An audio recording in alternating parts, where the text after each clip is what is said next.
Friends, before we dive in, make sure to subscribe to my channel, hit the notification bell so you never miss a new audiobook, and give this video a thumbs up. Thank you in advance. Abraham, the friend of God.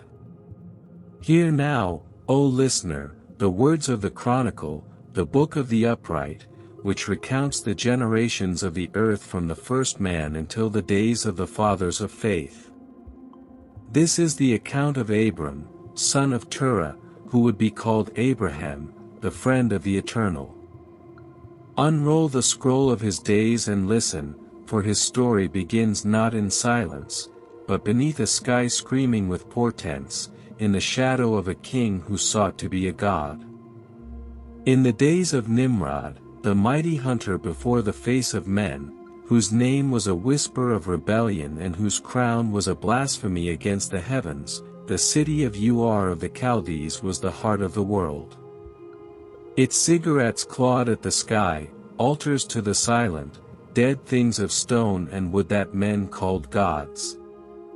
And Nimrod sat in the center of it all, a man who had tasted power and found it to be a wine that bred an unquenchable thirst. He declared himself Lord of the earth, and the people, in their folly, bowed down. It was in this age of shadow that a light was kindled. Terah, a man of noble lineage and a commander in the court of Nimrod, was wed to Amtalai. And she conceived. But on the night of his birth, the wise men and the stargazers of Nimrod's court were troubled. They came before the king, their faces pale as moonlight, their voices trembling. "O king, live forever," they said, bowing low.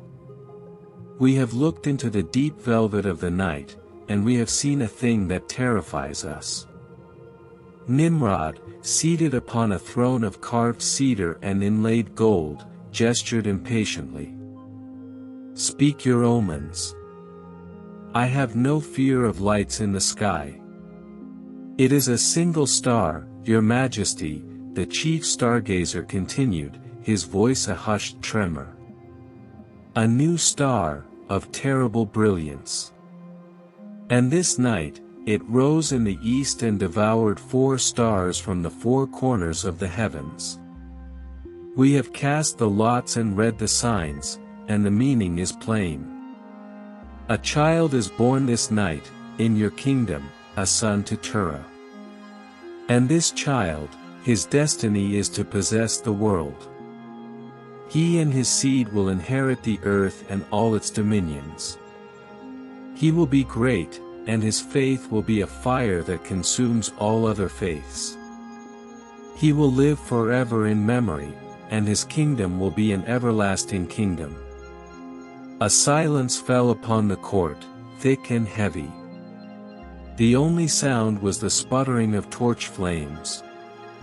Nimrod's face, usually a mask of arrogant calm, darkened like a gathering storm. A child?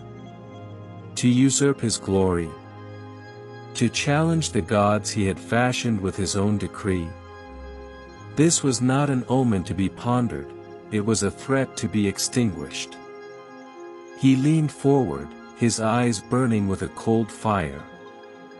"You are certain of this?" "By the signs, O king, we are certain." Then Nimrod's voice, low and venomous, filled the hall. "So be it. The prophecy will be fulfilled, but not as you think. The child will possess nothing. His name will be Ash. Go to the house of Terah. If a son is born, bring him to me. You will pay the mother her price for the infant, and then, you will kill him."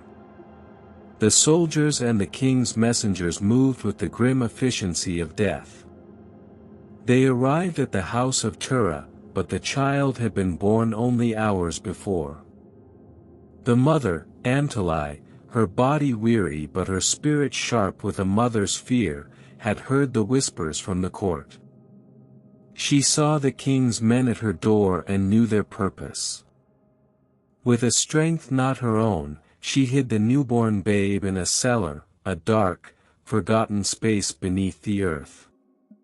In his place, she presented to the king's men the son of a handmaid, born on the same night. The soldiers, seeing a swaddled infant, took the child, paid the price of blood, and before the sun had climbed to its zenith, they dashed his brains out against the stones of the street.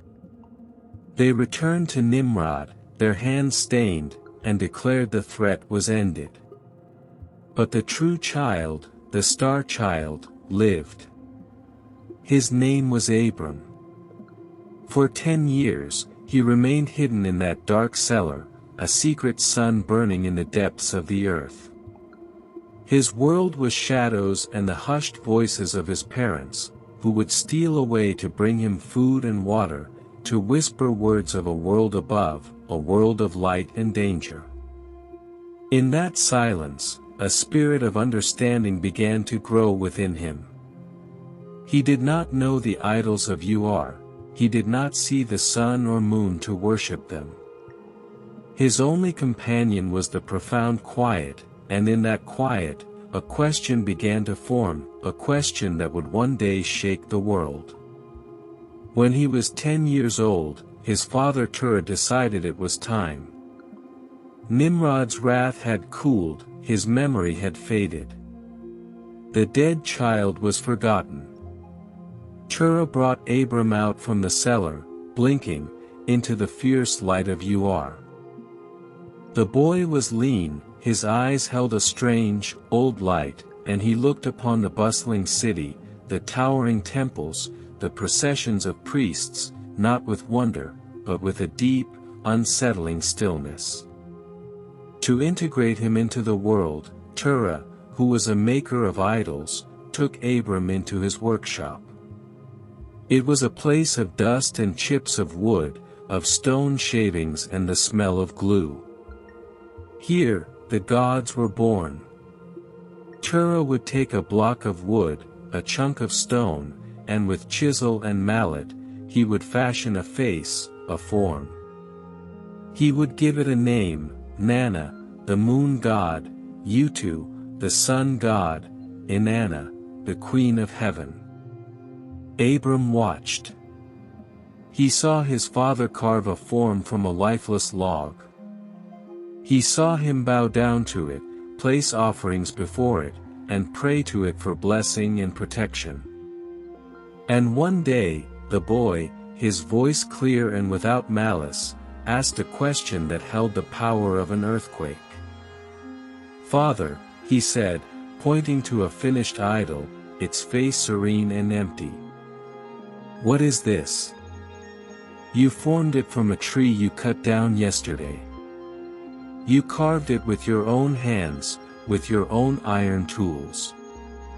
It is your workmanship. How then can it be a god? How can it move, or speak, or hear your prayer? It is but a dead thing, and you are its creator." Terah stopped his work, his chisel hovering in the air. He looked at his son, at those piercing eyes, and a chill passed through him, a chill that had nothing to do with the coolness of the stone. He saw not a child's simple query, but a challenge to the very order of the world. "Silence, boy," he hissed, his voice tight with a fear he could not name. "This is the custom of our land. These are the great gods who give us rain and sun and victory in battle. Do not speak such folly." But Abram was not convinced. The question, once spoken, became a fire in his soul. He began to test the gods. One morning, Terah left Abram in the shop to mind the idols and tend to the customers who came to purchase their household deities. A man entered, wishing to buy an idol. He pointed to a large, finely carved figure. "How much for this one?" he asked. Abram, looking at the man, replied with a strange intensity. "How old are you? The man, taken aback, said, "I am 60 years." A faint, sorrowful smile touched Abram's lips. "You are 60 years old," he said, his voice low but clear, "and you would bow down to a thing that was born from my father's hands but yesterday? A thing that cannot see, or hear, or understand. Is this not an offense to the intelligence of a man of 60 years?" The man's face flushed with a mixture of shame and anger. He turned and left the shop without another word, the idol left unbought. Later, a woman came, bringing a fine bowl of the finest flour as an offering to the idols. After she left, Abram took a hammer, and with a calm, deliberate fury, he smashed all the idols in the shop except the largest one. Then he took the hammer and placed it in the hands of the remaining great idol. When Terah returned, he found his workshop in ruins. Splinters of wood and shards of stone littered the floor. The fruits of his labor, his wealth, his very livelihood, were destroyed. And in the midst of the devastation stood the largest idol, the hammer clutched in its carved hands. "Abram!" Terah roared, his voice cracking with rage and horror. "What have you done? What madness is this?" Abram met his father's gaze, his own eyes filled not with guilt, but with a terrible, righteous clarity. "Father," he said, "a woman brought an offering of fine flour." The idols began to quarrel among themselves. Each of the smaller ones demanded to eat first. Then the largest one, this one here, grew angry at their insolence. He rose up, took the hammer, and shattered all the others into pieces. Terah stared, his mouth agape.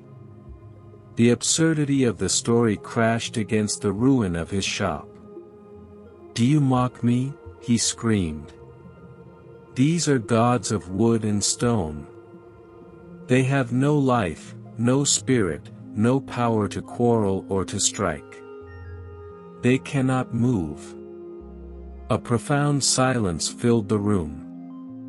The dust motes danced in the slants of light. Abram looked at his father, and his voice was as soft as falling ash, yet it carried the weight of eternity. "You have spoken the truth, my father. What then remains for you to say? If they have no life, no spirit, no power to do anything at all, why do you worship them? Why does your heart trust in dead things?" Terah stood, paralyzed. His son's words had trapped him, exposing the hollow core of his life's work. He saw the broken idols, not as victims of a boy's vandalism, but as witnesses to his own folly. And in that moment, he knew a terror greater than Nimrod's wrath. For his son had not just destroyed his idols, he had destroyed his world. And the fire that had been lit in the cellar was now burning in the open, a flame that threatened to consume everything in its path. The confrontation with the king, who was himself the high priest of this emptiness, was now inevitable. The furnace was being prepared. The silence in the ruined workshop was a physical presence, thick with the dust of shattered gods. Terah, his rage spent, could only stare at his son. The boy's logic was a blade that had slipped past all his defenses, piercing the very core of his belief. He saw the truth in Abram's eyes, a truth that left him naked and ashamed before the rubble of his life's work. But fear is a stronger master than truth.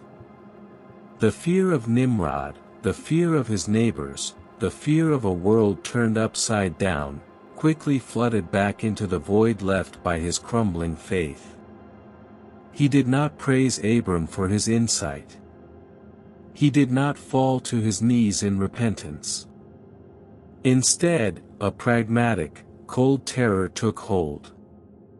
"You have undone us," Terah whispered, his voice hoarse. "This act will not stay secret. The city will hear of it. The priests will hear of it. And Nimrod.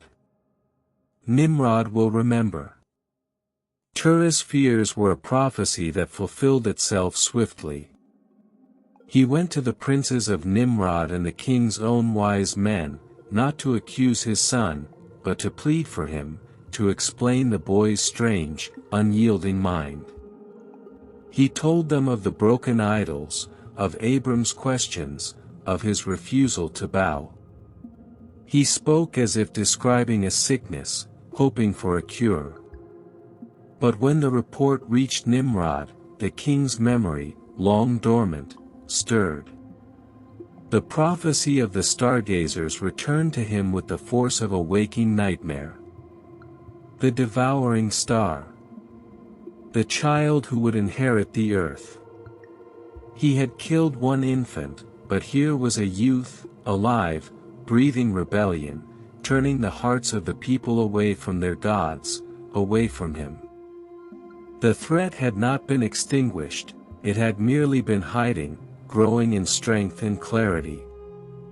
Nimrod summoned Terah and Abram to appear before him in the great hall of judgment. The chamber was designed to awe and intimidate. Pillars carved with serpents and mythical beasts held up a ceiling lost in shadow. Guards with spears stood motionless, their armor gleaming in the torchlight. At the far end, upon a dais, sat Nimrod, flanked by his priests and magicians. He was no longer just a king, he was the high priest of a dying world, and he intended to fight for it. "Terah," Nimrod's voice echoed in the vast space. "This is your son, of whom the signs spoke at his birth. The one you hid from me." Terah fell prostrate, his face to the cold stone floor. "O great king, I am your servant." "The boy, he is young. His thoughts are strange. He does not understand the ways of the gods." Nimrod ignored him. His gaze fixed on Abram, who stood upright, his posture not of defiance, but of a profound and unshakable calm. The boy looked small in the great hall, yet he seemed to fill the space with his silence. "Abram, son of Terah," the king said, his tone deceptively smooth. "We have heard reports of your philosophy. You deny the gods of the gods of your father. You have destroyed their sacred images. Is this true?" Abram did not hesitate. His voice, though young, carried with a clarity that cut through the oppressive atmosphere. "The gods you speak of, O king, are not gods. They are the work of men's hands. They have mouths but cannot speak, eyes but cannot see, ears but cannot hear. What power resides in a block of wood that was once a tree in the forest? What spirit dwells in a stone that was once part of a mountain? To bow to these is to bow to nothing. It is an error that silences the heart from hearing the true Creator." A murmur rippled through the court. The priests glared, their hands tightening on their ritual staffs. Nimrod's face remained a mask, but a muscle twitched in his jaw. "The true Creator?" Nimrod leaned forward. "And who, pray tell, is this true Creator? Is it the sun, who gives us light and life? Is it the moon, who rules the night? Is it the river, that waters our fields? Name him, that we may worship him also." Abram looked not at the king, but upwards, as if he could see through the stone ceiling to the heavens beyond. "The one who created them all," he said, his voice swelling with a certainty that was both gentle and immense. The one who spoke, and the sun burst into flame. The one who commanded, and the moon took its place in the celestial dance. The one who set the boundaries for the seas and carved the channels for the rivers. He is not in them, as a soul is in a body. He is beyond them. He formed them, and he sustains them by his word. He alone is to be worshipped. He alone is God. The hall was utterly silent. No one had ever spoken such words in the presence of Nimrod. This was not merely heresy, it was a direct challenge to the cosmic order upon which the king's power was built. If the gods were false, then Nimrod's authority, derived from them, was a fiction. Nimrod stood. The mask of reason fell away, revealing the raw will to power beneath. You speak of a silent, invisible God. A God of nowhere. I will show you the power of the gods you mock. I will show you the reality of fire and brick. You place your faith in a whisper. I place my faith in the furnace. He pointed a trembling finger at Abram. The penalty for your blasphemy is death. But we shall see which God is real. Your God, who is in the heavens, or my gods, whose element is fire. You shall be cast into the fiery furnace of the brick kilns of Ur. If your God is real, let him deliver you. If he is not, you will become ash, and your name will be a curse on the lips of fools. A decree went out across the city. The people were to gather to witness the execution of the blasphemer. For 10 days, they were to bring wood and pitch to heat the furnace to an intensity never before seen. It was to be a spectacle, a ritual of reaffirmation, a burning away of this dangerous new idea. During those 10 days, Abram was imprisoned. But his spirit was not captive. He spent his time in prayer, in communion with the God he knew was there. He felt no fear, only a steadfast peace. His faith was not a hope for deliverance, but a certainty of truth. Whether he lived or died, the one God was. Meanwhile, Abram's brother, Haran, watched these events with a conflicted heart. He had heard Abram's words. He had seen his calm assurance. A seed of belief had been planted in him, but it was tangled with doubt and fear. When the day of the execution arrived, and the whole city was gathered, a question was put to Haran by the crowd and the king's men. "Where is your loyalty, Haran?" they demanded. "Do you believe as your brother believes? Or do you stand with the king and the gods of your father?" Haran hesitated. He looked at the massive furnace, its mouth a roaring inferno, the heat of it warping the air even at a distance. He looked at his brother, bound but serene, being led to the flames. He calculated. If Abram's God was real, and he performed a miracle, then it would be wise to stand with Abram. If not, it was better to stand with the king. "I believe as my brother believes," Haran declared, his voice shaky. It was a gamble, a statement of convenience, not of conviction. The soldiers seized him too. "Then you shall share his fate," they said. The scene was set for a cosmic trial.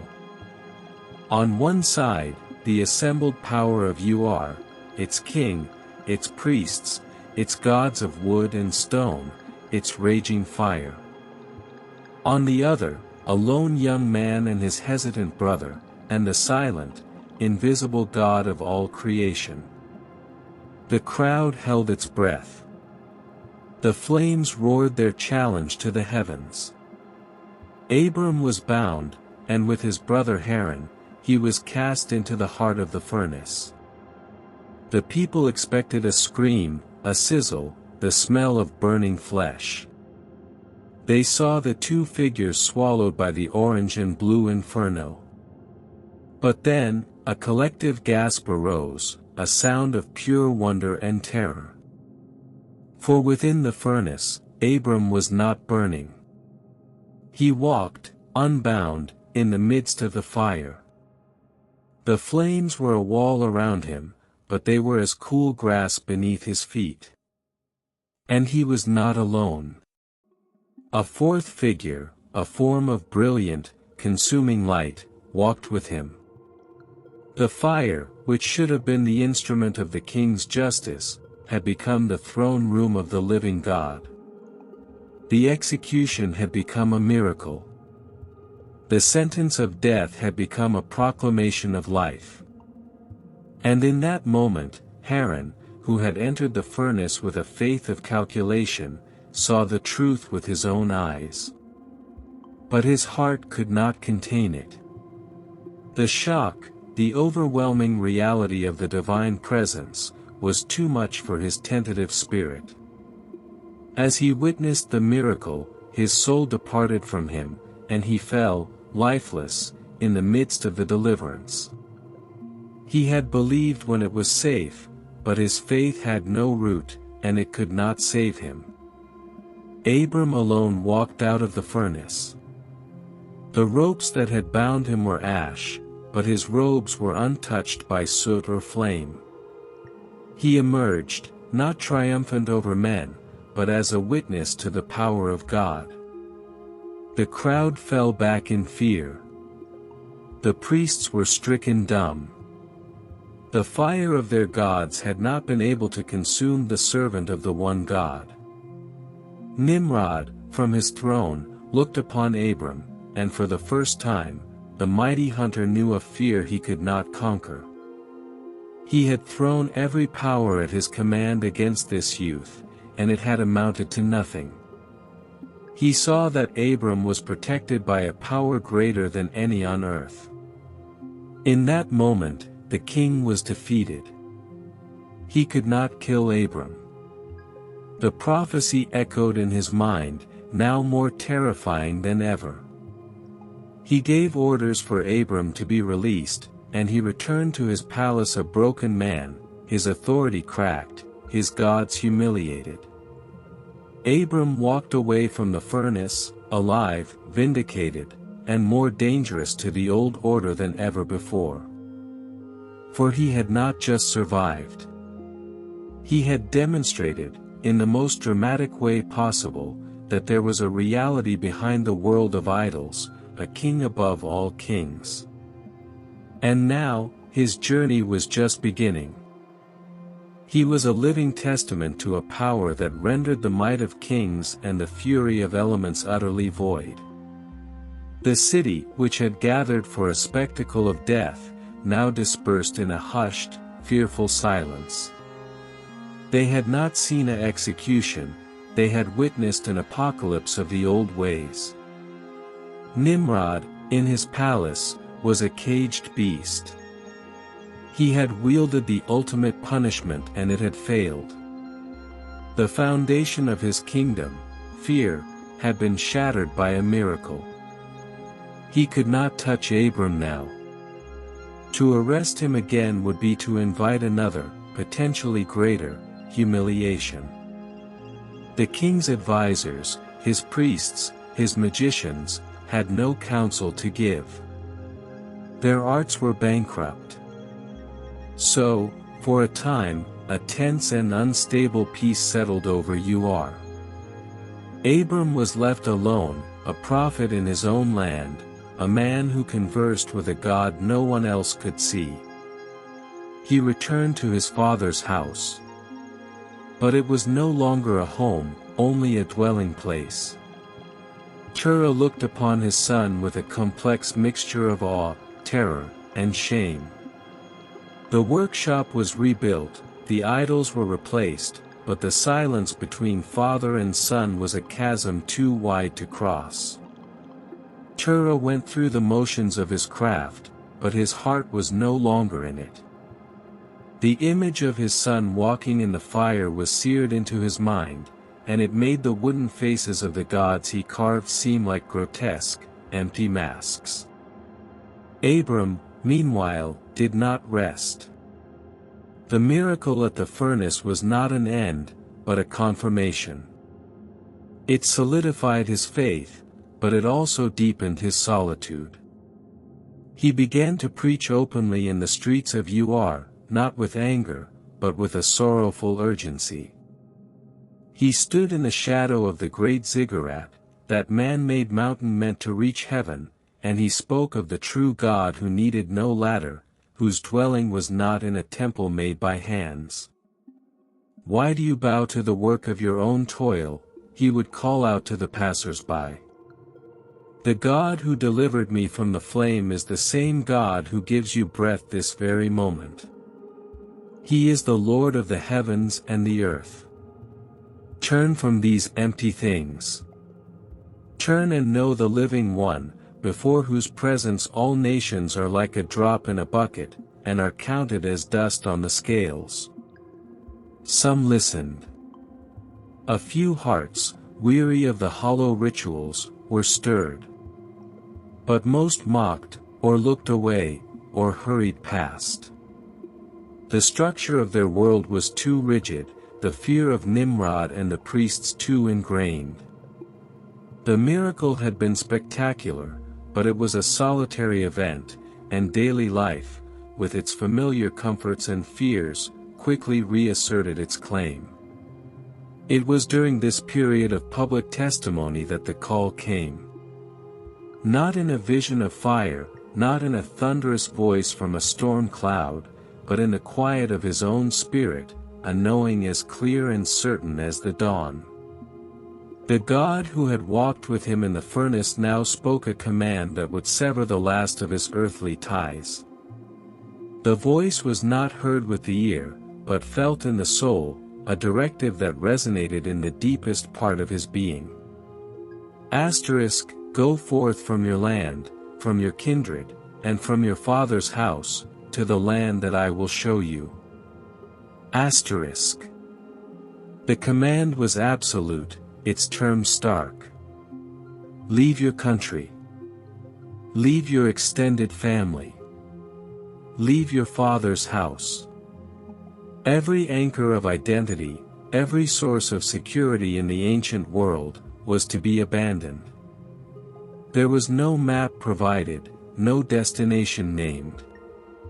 Only a promise, to the land that I will show you.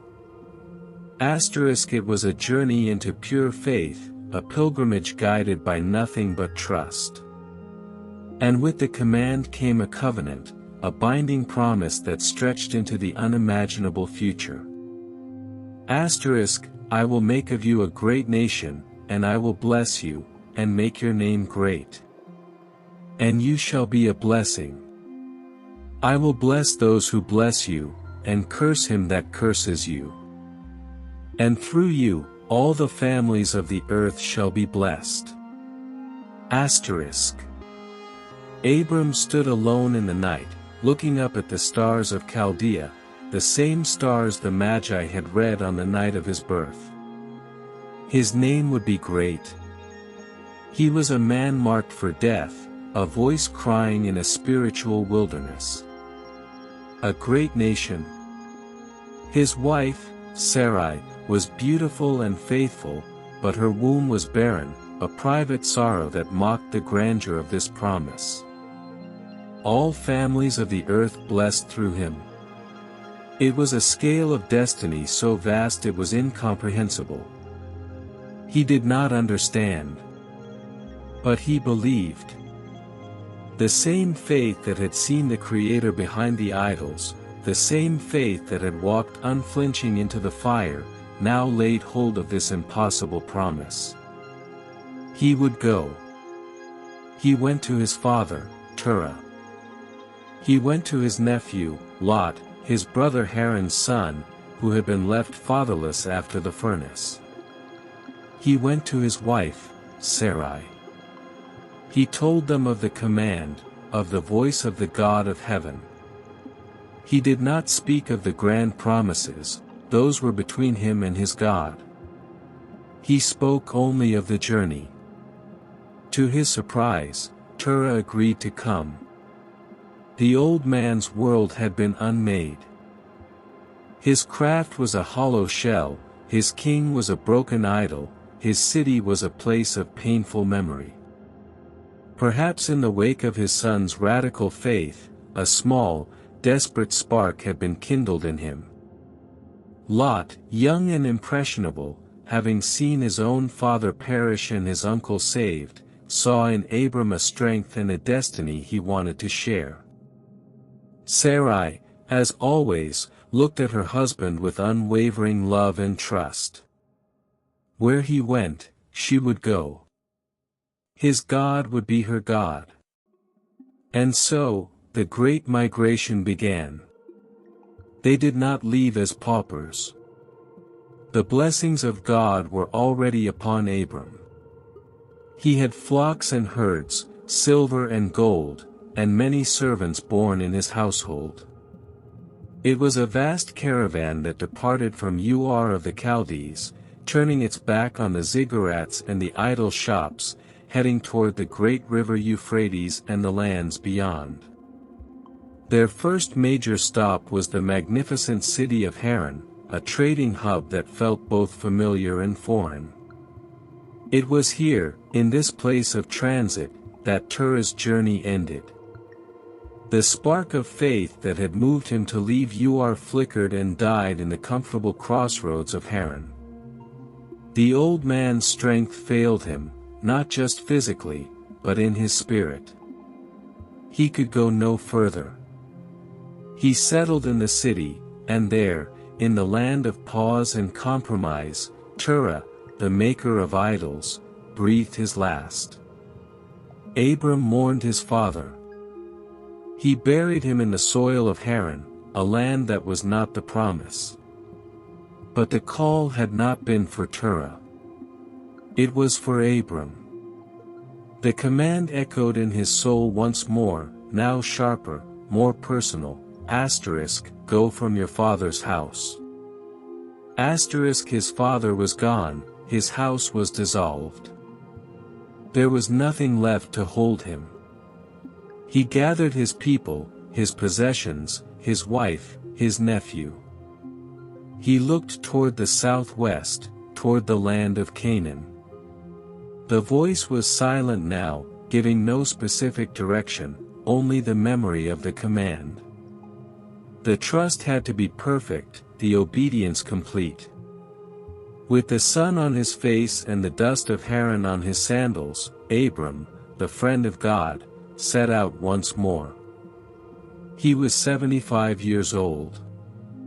His hair was streaked with gray, his body was weary from travel, his wife was still barren. Before him lay a land he did not know, inhabited by people who worshipped other gods. He had no army, no charter, no divine map. He had only a promise and the silent, guiding presence of the one who had called him. The desert awaited, vast and empty, a blank canvas upon which the story of faith would be written. The caravan of Abram moved like a slow river across the face of the earth, leaving the fertile plains of Haran behind, descending into a harsher, more elemental world. The sun beat down upon them with a relentless eye, and the wind, hot and dry, sang a constant, whispering him through the desolate hills. This was not the cultivated, ordered land of the Chaldees, this was a wild place, a canvas of rock and dust and thorny scrub, where the sky seemed vaster and the silence deeper. Abram led them, not with the frantic energy of a conqueror, but with the patient, measured pace of a pilgrim. His eyes, old and yet filled with a youthful fire, scanned the horizons not for cities or riches, but for a sign he could not describe. He was listening with his whole being for the whisper of God, waiting for the land itself to resonate with the promise. To the land that I will show you. He was in the land of Canaan now, but where, in all this vastness, was the place? They traversed the spine of the land, through the hills of Samaria, until they came to a place of profound significance, Shechem, nestled in the shadow of the mountains of Ebal and Gerizim. It was a fertile plain, a terebinth tree of great age and size standing as a silent witness at a place called More. And here, in the heart of this new land, surrounded by the Canaanite people who worshipped local Baals and spirits of the place, the presence that had guided him manifested once more. The Eternal spoke to Abram, and the words were a divine seal upon the journey. To your seed I will give this land. This land. This specific soil upon which he was standing. The promise, which had been a vague and distant star, now touched the earth. It was no longer an abstract concept of inheritance, it was a deed to the very ground under his feet. Yet the paradox was staggering. The land was occupied. He was a stranger, a sojourner with flocks and tents, looking upon cities and fields that belonged to others. And he had no seed, no son to inherit anything. But Abram did not question. He did not ask for a map or a timetable. The word had been spoken. And so, his first act in the promised land was not one of conquest, but of worship. He built an altar there, at Shechem, beside the great tree. It was a simple structure of uncut fieldstones, a declaration more powerful than any fortified city. With each stone he laid, he was staking a claim not by the right of the sword, but by the right of promise. He called upon the name of the Lord, a solitary voice in a land of many gods, establishing a beachhead of heaven in the world of men. He did not settle there. The call was still a call to journey. He moved on, pitching his tents further south, between the ancient town of Bethel and its sister, Ai. The land here was high, and from the ridges, he could see the world spread out around him. Again, he felt the pressing weight of the promise, the silent, watching presence of the Canaanite settlements. And again, his response was worship. He built another altar to the Lord. And again, he called upon his name. This was the rhythm of his life now, a journey guided by faith, marked by altars. He was not building for himself, he was building for a future he would not see, for a people who did not yet exist. Each altar was a covenant marker, a silent prophecy written in stone, declaring that this land, for all its present occupants and foreign gods, belonged to the one true God and to the seed of the man who trusted him. But faith does not exempt one from the harsh realities of the world. A severe famine gripped the land, a drought so bitter it cracked the earth and withered the pastures. The promised land was turning to dust. This was the first great test since his arrival. Where was the blessing? Where was the provision for the great nation? The logical, human course was clear: retreat. Go back to Egypt, the granary of the ancient world, where the Nile's flood ensured life even when the rains failed. Abram, the man who had faced down Nimrod's furnace, now felt the gnawing fear of starvation. He looked at Sarai, at Lot, at the faces of his servants and the thinning flocks. The faith that had built altars now wavered before the specter of hunger. He broke his southward journey and turned west, toward the Nile. As they approached the borders of that powerful, sophisticated, and deeply pagan civilization, a new fear gripped Abram's heart. His wife, Sarai, was exceedingly beautiful. He knew the ways of powerful men in foreign courts. He, a nomadic shepherd chieftain, would be as nothing before a pharaoh. If the Egyptians desired his wife, they would simply kill him and take her. The faith that had trusted God for a land and a nation now faltered before the immediate threat of a dagger in the dark. He turned to Sarai, his voice low with anxiety. "Please, say you are my sister, so that it may go well with me for your sake, and that I may live because of you." It was a half-truth, a desperate gambit born of fear. Sarai was his half-sister, the daughter of his father, but not of his mother. But the intent was deception. The man who had stood for truth before the might of Nimrod was now resorting to a lie to save his own skin. The journey into Egypt was not just a geographical descent, it was a spiritual one. Events unfolded exactly as Abram had feared, and yet, in his scheming, had hoped. Sarai's beauty was reported to the palace, and she was taken into Pharaoh's house. For her sake, Abram was treated with great favor. He was given sheep, oxen, male and female donkeys, male and female servants, and camels.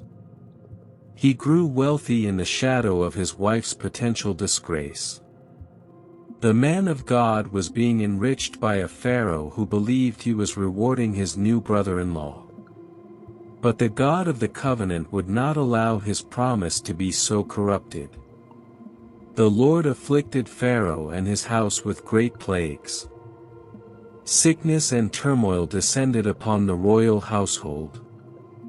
And in the midst of this suffering, the truth was revealed to Pharaoh. He summoned Abram, his voice trembling not with rage, but with a righteous indignation mixed with terror. "What is this you have done to me?" the king of Egypt cried. "Why did you not tell me she was your wife? Why did you say, 'She is my sister,' so that I took her for my wife? Now then, here is your wife, take her and go." Abram stood before the mightiest monarch of the age, exposed and shamed. He had no words of defense.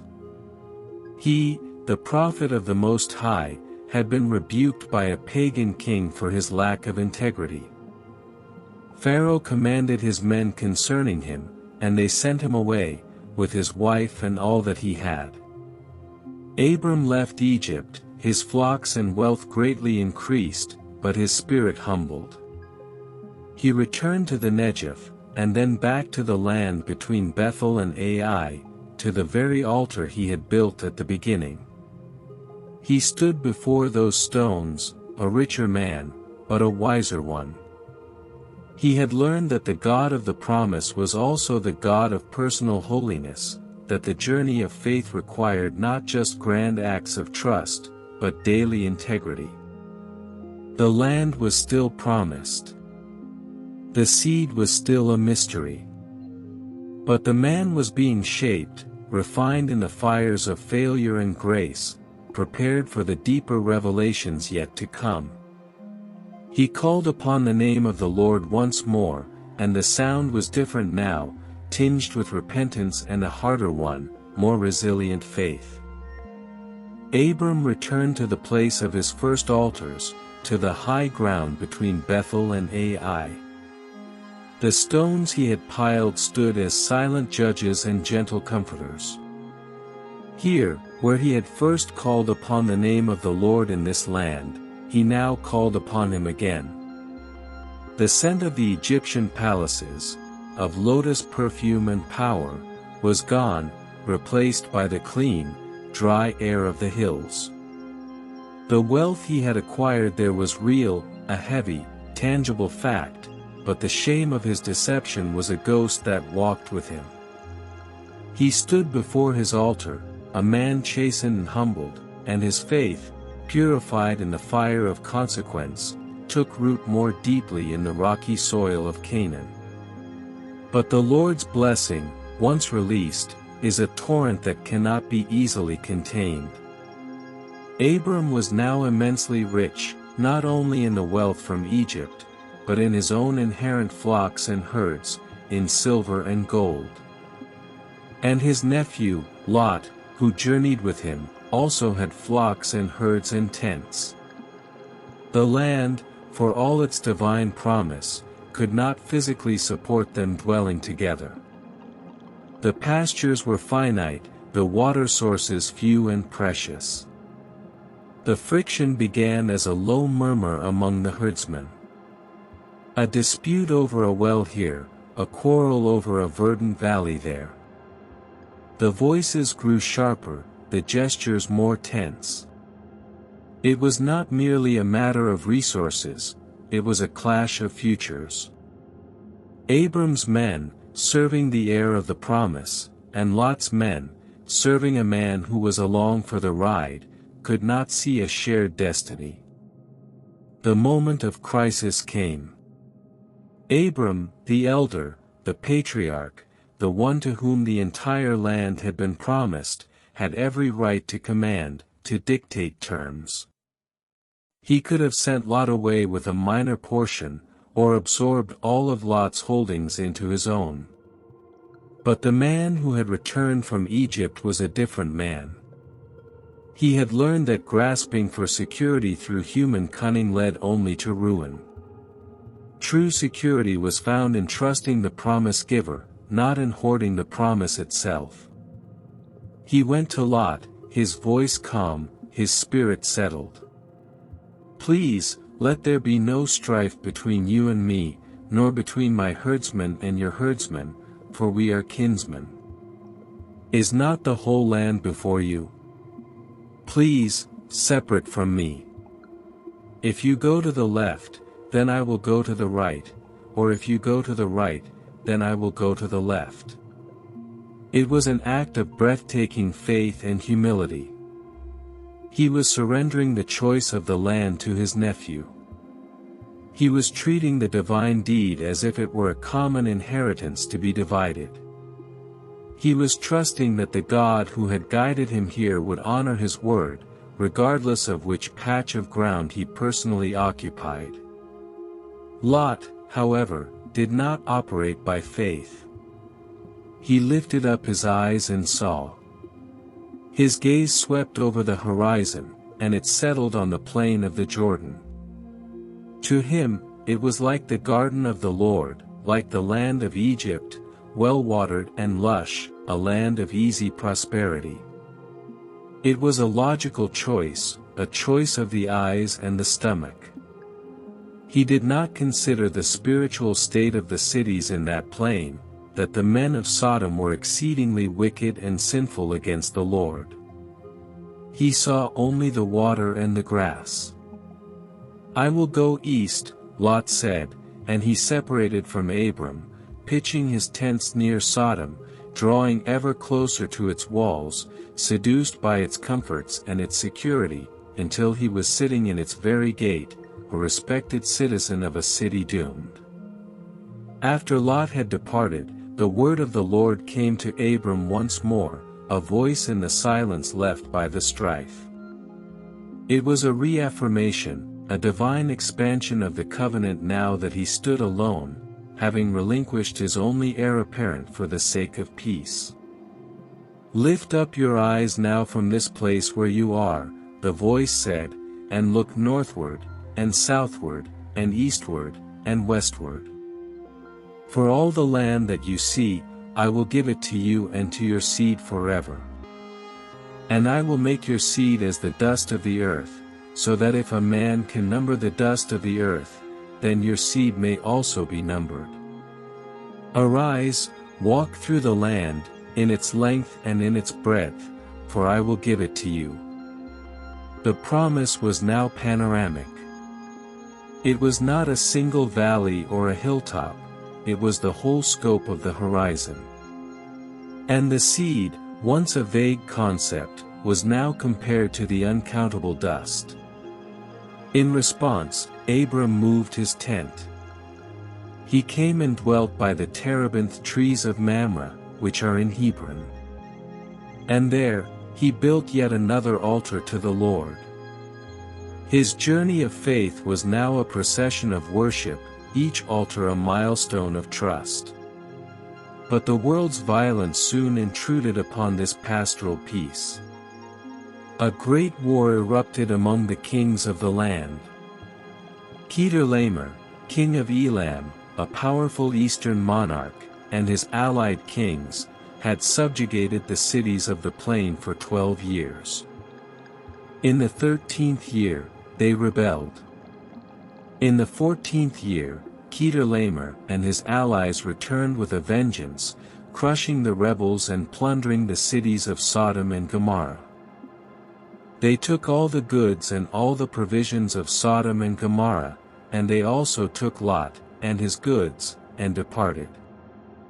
For Lot, the choice of the well-watered plain had led not to security, but to captivity and the loss of everything.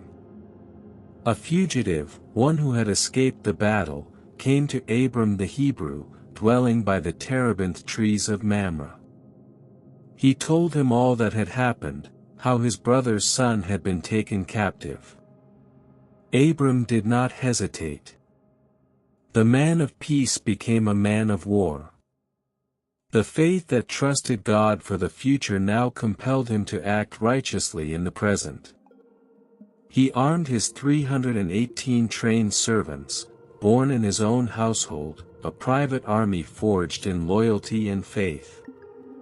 He pursued the conquering kings as far as Dan, a distance of over 100 miles. There, under the cover of night, he divided his forces and launched a surprise attack. He routed them, and pursued them further, beyond Damascus, until he recovered all that had been taken, the goods, the people, and Lot, his brother's son, and his goods, and the women and the people. It was a stunning military victory, a display of tactical brilliance and fierce courage. Abram, the sojourner, had defeated a coalition of mighty kings. He returned, a hero. The king of Sodom, who had fled and survived, came out to meet him in the valley of Shave, the king's valley. And with him came a figure of even greater significance, Melchizedek, king of Salem. This was no ordinary king. He was a priest of God Most High. He brought out bread and wine, and he blessed Abram, saying, "Blessed be Abram of God Most High, possessor of heaven and earth. And blessed be God Most High, who has delivered your enemies into your hand." In this moment, Abram saw a kindred spirit, another who knew the true God. He was not alone in the land. Overwhelmed with gratitude and reverence, Abram gave Melchizedek a tenth of everything, the first tithe recorded, an acknowledgement of a priesthood higher than his own. Then the king of Sodom, representing the world's system of reward, made his offer. "Give me the persons," he said, "and take the goods for yourself." It was a test as profound as the famine in Egypt. Wealth and power were being handed to him. He could have been the richest, most powerful man in the land, his position secured by might and possession. But Abram's answer was a manifesto of his refined faith. He lifted his hand to the Lord. "I have sworn to the Lord, God Most High, possessor of heaven and earth," he declared, "that I will not take a thread or a sandal strap or anything that is yours, lest you should say, 'I have made Abram rich.'" He would take nothing. His wealth would come from the promise-giver alone, not from the kings of wicked cities. He would not be indebted to Sodom. He would not have his blessing tainted. He ensured his men were fed, and he took only that. Then he turned his back on the king of Sodom and returned to his tents by the terebinth trees of Mamre, to his altars, to his silent, steadfast God. The rescuer had become the refuser, his faith now unassailable, his trust absolute. The stage was set for the deepest, most intimate covenant yet to be made. After these things, the word of the Lord came to Abram in a vision. It was not a voice of command or reassurance, but one that spoke into the deep, silent fear that had taken root in the old man's heart. "Fear not, Abram," the voice said, a gentle but immense pressure against the darkness. "I am your shield, your reward shall be exceedingly great." The words were a balm and a torment. A shield. He had just defeated kings. A great reward. He stood amidst flocks and herds, silver and gold, a wealthy, powerful chieftain. And yet, he was achingly poor in the one thing that mattered. The promise of seed echoed in the emptiness of his tent, in the quiet sorrow he saw in Sarai's eyes. All this wealth, all this land, for whom? The faith that had refused the king of Sodom now wavered before the silence of God's timing. A bitterness, born of longing, broke from his lips. "O Lord God, what will you give me, seeing I go childless, and the heir of my house is Eliezer of Damascus? Behold, you have given me no seed, and indeed, one born in my house is my heir." He laid his heart bare before the divine. The great man of faith was also a man, a husband, a man staring into the abyss of a legacy-less death. He had left everything for a promise, and the core of that promise remained unfulfilled. He was willing to settle, to accept a servant as his son, to see the covenant continue through a convenient, human solution. But the word of the Lord was immediate and absolute, cutting through his compromised solution. "This man shall not be your heir, but one who will come from your own body shall be your heir." Then he brought him outside. The sun had set, and the desert cold was beginning to bite. The sky, unpolluted by any earthly light, was a black velvet cloth onto which 10 million stars had been flung. "Look now toward heaven," the voice commanded, "and count the stars, if you are able to number them. So shall your seed be." Abram looked up. He saw the impossible vastness, the cold, beautiful, infinite multitude.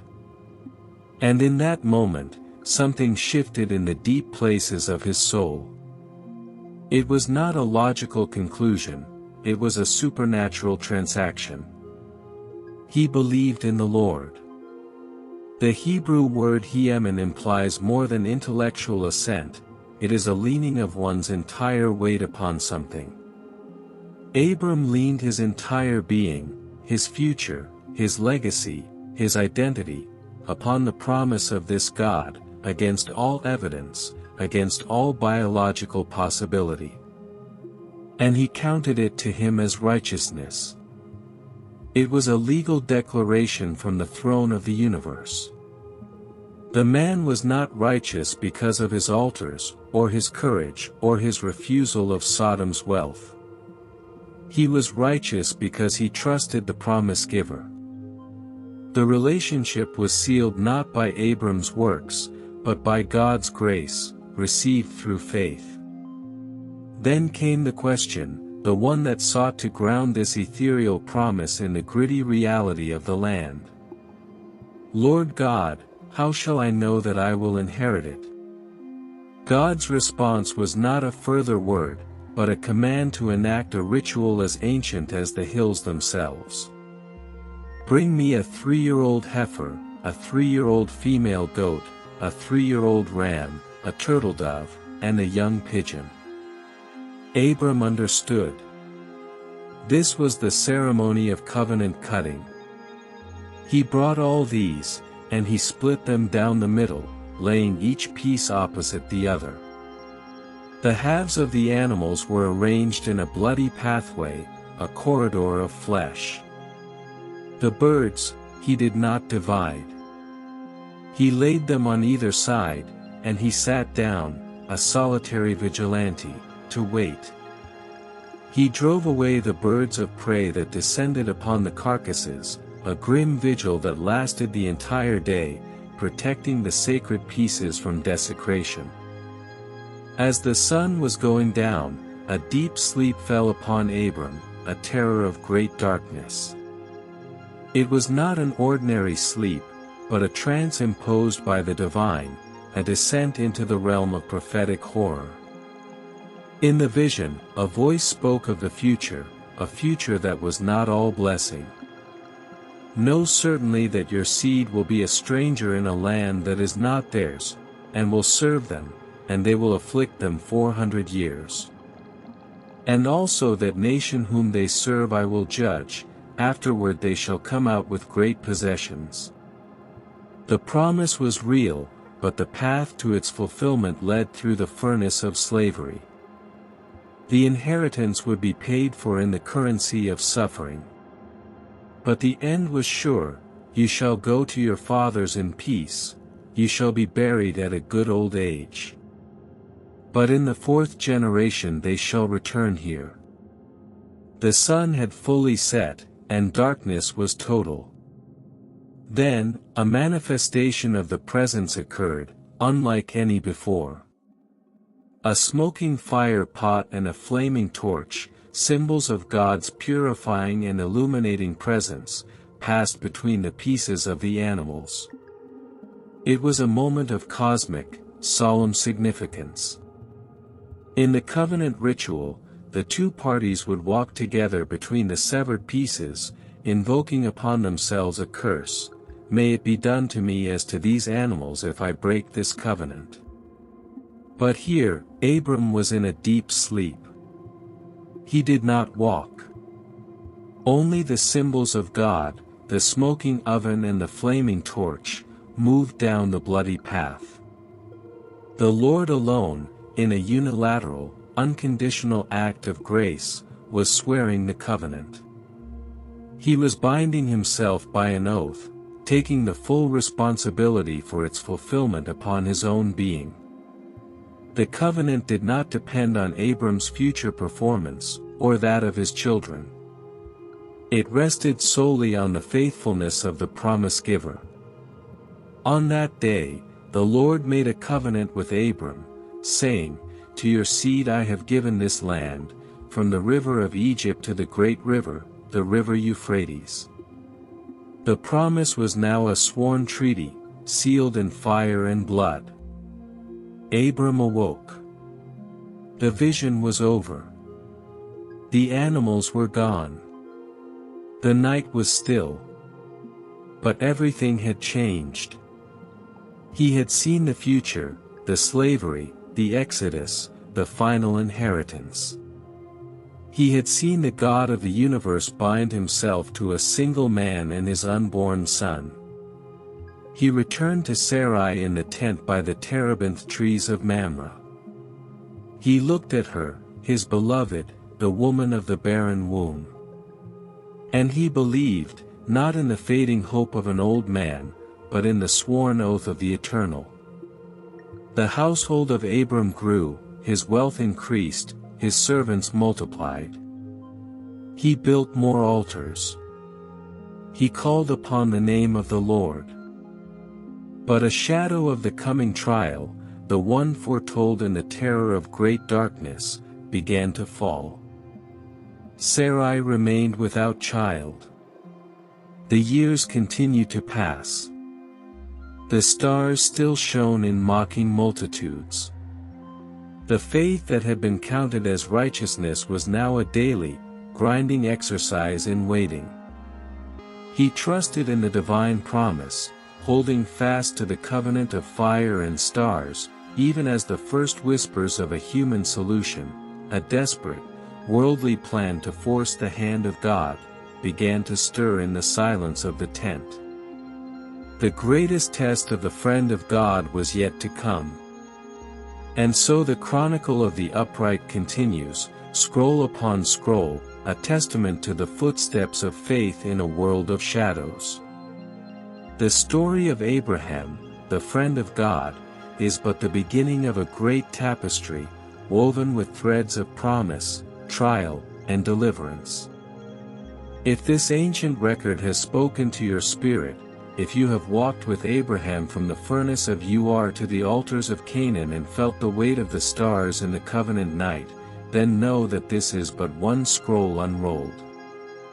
There are more chronicles to be heard. The trials of Isaac, the struggles of Jacob, the saga of Joseph, each a pillar in the hall of faith, each waiting to be brought to life once more. By subscribing to this channel, you ensure that these hidden records are not lost to silence. You become a keeper of the chronicle. Your subscription is a signal, a light kindled to show that these stories still matter. Let your likes and your comments be the voices of those who bear witness. Tell us which moment resonated most deeply. Was it the shattering of the idols? The walk through the fire? Or the profound silence as God alone passed between the pieces of the covenant? Your thoughts add to the living tradition of this ancient text. Until the next scroll is unrolled, until the next chapter of the promise is revealed, may you walk in faith. Subscribe, and journey with us once more.